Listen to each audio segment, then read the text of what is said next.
Welcome student. Today we learn Unit 2 The Living Word. Part 1. Today we learn characteristics of living things, growth, food and necessary for growth. The living word. List the things seen in the picture.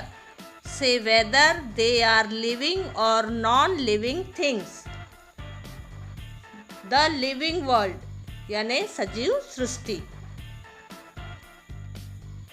चित्र में दिखाए गए विभिन्न घटकों की सूची तैयार करके यह निर्धारित करो कि ये सजीव है या निर्जीव। सभी विद्यार्थी ये चित्र का निरीक्षण करेंगे और इसमें कौन से सजीव घटक है और कौन से निर्जीव घटक इनकी सूची तैयार करेंगे। सजीव घटक यानी लिविंग थिंग्स और निर्जीव घटक यानी non living thing. Characterized of living things, सजीवों के लक्षण।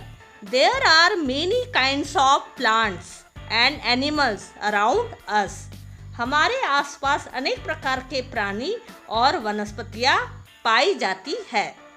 दे show some similarities and some difference. इनमें कुछ बातों में समानता तो कुछ बातों में अंतर दिखाई देता है। Yet, with the help of certain features, we can tell that they are all living things. फिर भी यह हम कुछ निश्चित विशेषताओं के आधार पर जान जाते हैं कि ये सभी सजीव है। These features are not seen in non-living things. निर्जीवों में ये विशेषताएं नहीं पाई जाती है। Such features are said to be the characteristics of living things. ये विशेषताएं ही सजीवों के लक्षण हैं। Let us study this characteristics. आओ इसी लक्षणों का आज हम अध्ययन करेंगे। यानी लिविंग थिंग्स में कौन कौन से लक्षण होते हैं, उसका अध्ययन हम इस घटक पे करने वाले हैं।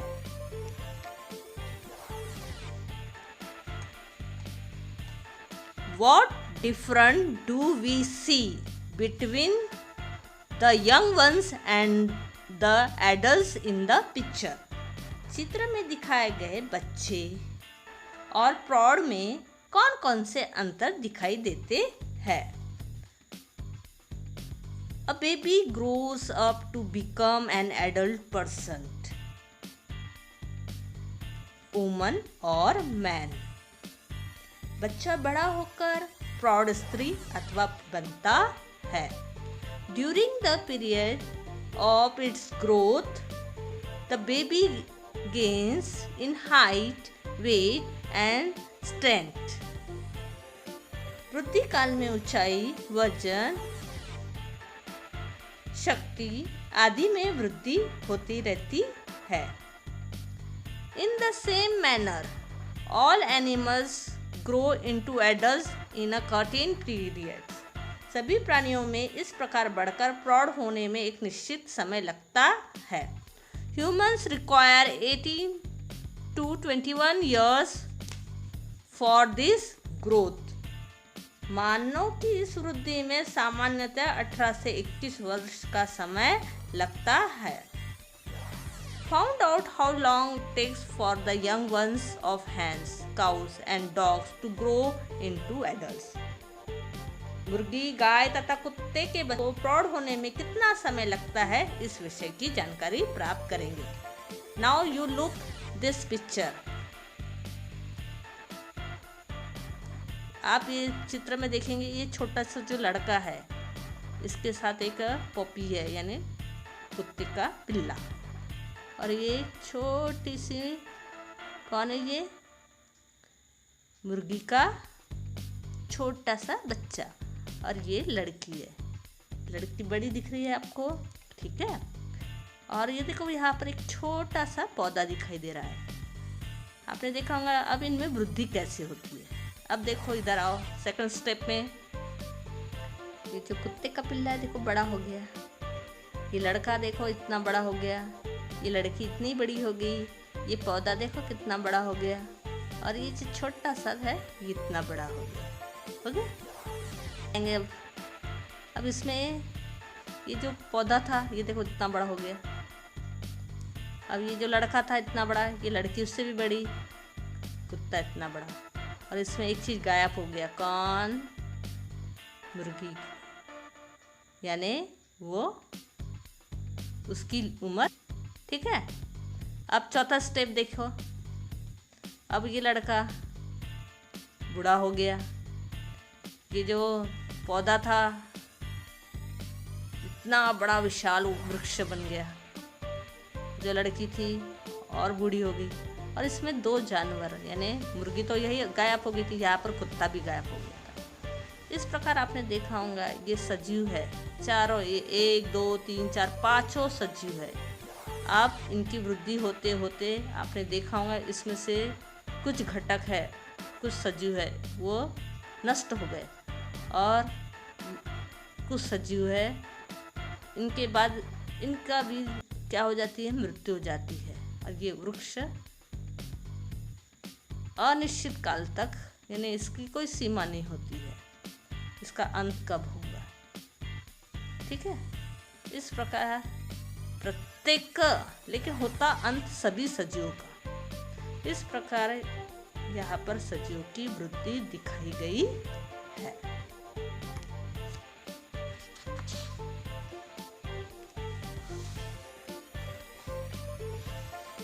ट्राई दिस, यानी करो और देखो। Tie a thread to the tip of a potted spelling. गमले में लगे किसी पौधे के सिरे में एक धागा बांधो। Keep the thread straight and tie it to a pack और नेल अबाउ द प्लांट। उससे सीधे ऊपर एक खूंटी अथवा कील से तानकर बांधो।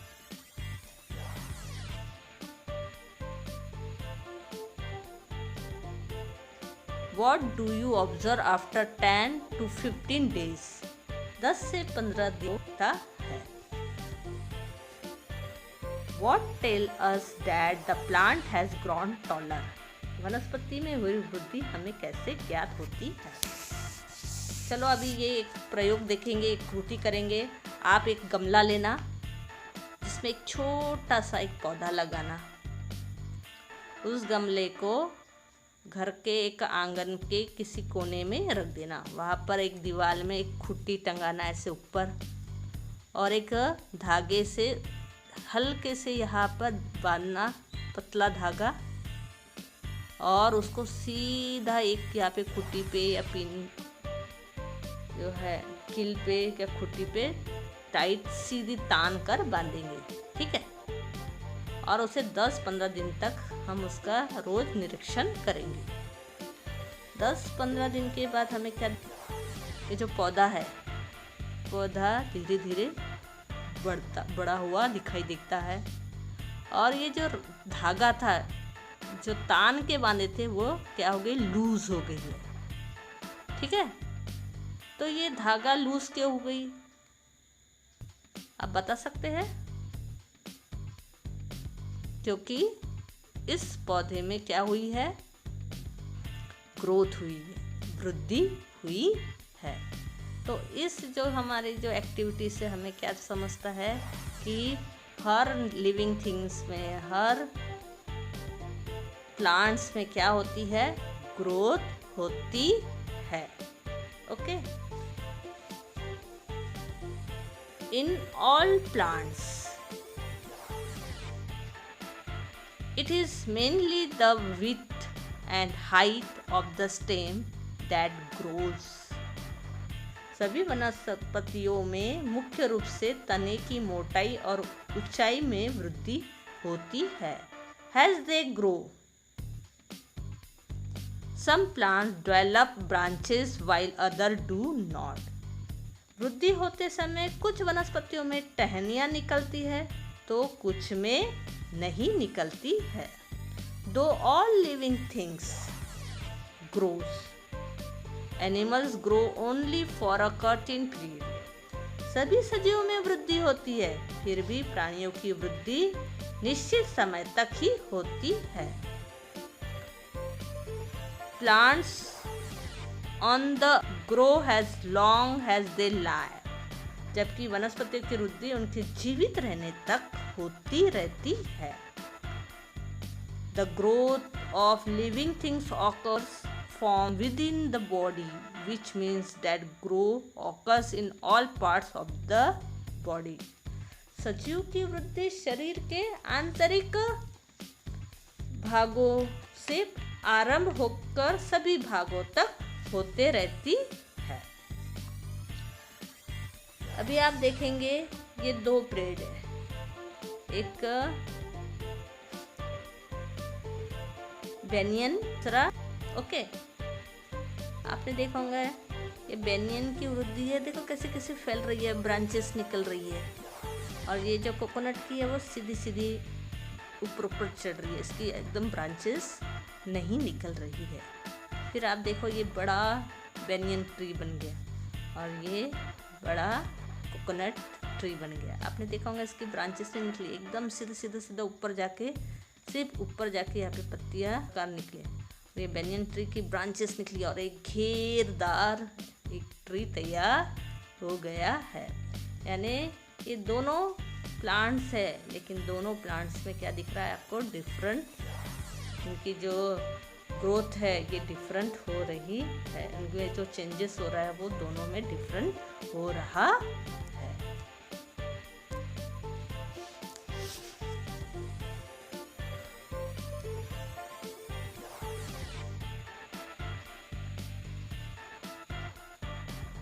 What difference do you see in the growth of trees like the mangoes, banyan, and people, and that of the bamboo, coconut, and toddy plants? बरगद, पीपल, नारियल, ताड़, इन सारे प्लांट्स में कौन सा डिफरेंस दिखाई देता है वो आप ऑब्जर्व करेंगे। Food is necessary for growth, वृद्धि के लिए भोजन आवश्यक है। Plants makes their own food in sunlight, वनस्पतियां अपना भोजन स्वयं तैयार करती है। Plants produce food from water, nutrients in the soil and the carbon dioxide present in the air, जमीन के पानी तथा पोषक तत्व और हवा की कार्बन डाइऑक्साइड से वनस्पतियां अपना भोजन बनाती है। This process takes place in the leaves of plants, यह क्रिया वनस्पतियों की पत्तियों में होती है। It is brought about in the presence of sunlight, पत्तियों में उपस्थित पर्णहरिण with the help of chlorophyll in the leaves, पत्तियों में उपस्थित पर्णहरिण की सहायता से सूर्य के प्रकाश में निर्माण, यह प्रक्रिया होने के कारण this process of food produce in the called photosynthesis, भोजन के निर्माण की यह प्रक्रिया होने के कारण इसे प्रकाश संश्लेषण कहते हैं। ड्यूरिंग दिस प्रोसेस, इस प्रक्रिया में प्लांट्स ड्यू आउट ऑक्सीजन, वनस्पतियां ऑक्सीजन गैस बाहर निकालती है। Plants appear mainly green in colour due to the chlorophyll in them, वनस्पतियों में उपस्थित पर्णहरिण के कारण ये मुख्य रूप से हरे रंग की दिखाई देती है। Look this picture. अभी हम यह पिक्चर देखेंगे। आपको क्या दिख रहा है इस पिक्चर में? एक प्लांट है, ठीक है। ये जो प्लांट में क्या है, ये लीव्स है। जैसे ही सुबह सुबह जब मॉर्निंग में हमारा ये सनराइज होता है, सूर्य निकलता है, तो इससे जो सनलाइट आती है, ठीक है, ये सनलाइट जैसी आती है इन पत्तियों पर गिरती है, ये पत्तियाँ क्या करती है, अपना भोजन बनाना शुरू करती है। ये पत्तियाँ में क्या होता है, पर्णहरित, ठीक है। क्या होता है, पर्णहरित, क्लोरोफाइल। ये पदार्थ इसमें होने के कारण जैसे ही सूर्य प्रकाश आता है तो ये सूर्य प्रकाश की उपस्थिति में हवा से कार्बन डाइऑक्साइड गैस किसको बोलते हैं? जैसे हम श्वसन लेते हैं, जैसे अंदर हवा गई तो ऑक्सीजन गैस अंदर जाती है और कार्बन डाइऑक्साइड गैस हमारे नाक और मुंह से निकलती है उच्छ्वास द्वारा, वह है कार्बन डाइऑक्साइड। तो ये कार्बन डाइऑक्साइड और सनरेज, ये दोनों की सहायता से क्या करती है, और जमीन से पानी और न्यूट्रिएंट्स ये दोनों शोषित करके क्या करती है, भोजन तैयार करती है। और भोजन कब तक करती है? जब तक सूरज प्रकाश आकाश में रहता है, तब तक ये दिन भर भोजन तैयार करते रहती है। और दिन भर भोजन तैयार करते करते कौन सी गैस छोड़ती है? ऑक्सीजन, और साथ में पानी की वाष्प के कण यानी वाष्प भी छोड़ती है।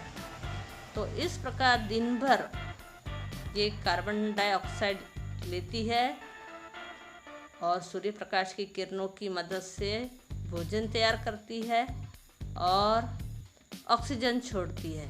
और जैसे ही सूरज ढल जाता है, रात हो जाती है, तो ये क्या करती है, ये भी एक प्रकार का लिविंग थिंग्स है। ये फिर ऑक्सीजन लेती है और कार्बन डाइऑक्साइड छोड़ते रहती है। हम लोग क्या करते हैं, दिन भर ऑक्सीजन लेते हैं और क्या छोड़ते हैं, कार्बन डाइऑक्साइड। लेकिन रात के समय, इसलिए हम दिन के समय झाड़ों के नीचे गए, पेड़ों के पास गए तो हमें ऑक्सीजन भरपूर मात्रा में मिलती है, ठीक है। लेकिन रात के समय यह भी ऑक्सीजन लेती है और हम भी ऑक्सीजन लेते हैं, और यह भी कार्बन डाइऑक्साइड छोड़ते हैं और हम भी छोड़ते हैं। इसलिए रात के समय क्या हो जाता है, पेड़ों के पास ऑक्सीजन की मात्रा कम हो जाती है। इसलिए हमेशा बड़े बुजुर्ग कहते हैं रात के समय पेड़ों के पास नहीं जाना चाहिए। ओके, उसी प्रकार ये पेड़ पौधे हैं, ये अपना भोजन, ठीक है, इन्हें भोजन के लिए दूसरों पे निर्भर रहना नहीं पड़ता है। किंतु मनुष्य में ये क्लोरोफाइल यानी पर्णहरित जैसा पदार्थ नहीं पाया जाता। इसलिए हम अपना भोजन स्वयं बना नहीं सकते। हमें अपने भोजन के लिए इस प्रकार की वनस्पतियों पर ही निर्भर रहना पड़ता है। पार्ट 2 इन नेक्स्ट वीडियो, यानी हम इसके आगे का भाग अगले वीडियो में देखेंगे। Thanks for watching this video. Like, subscribe, share.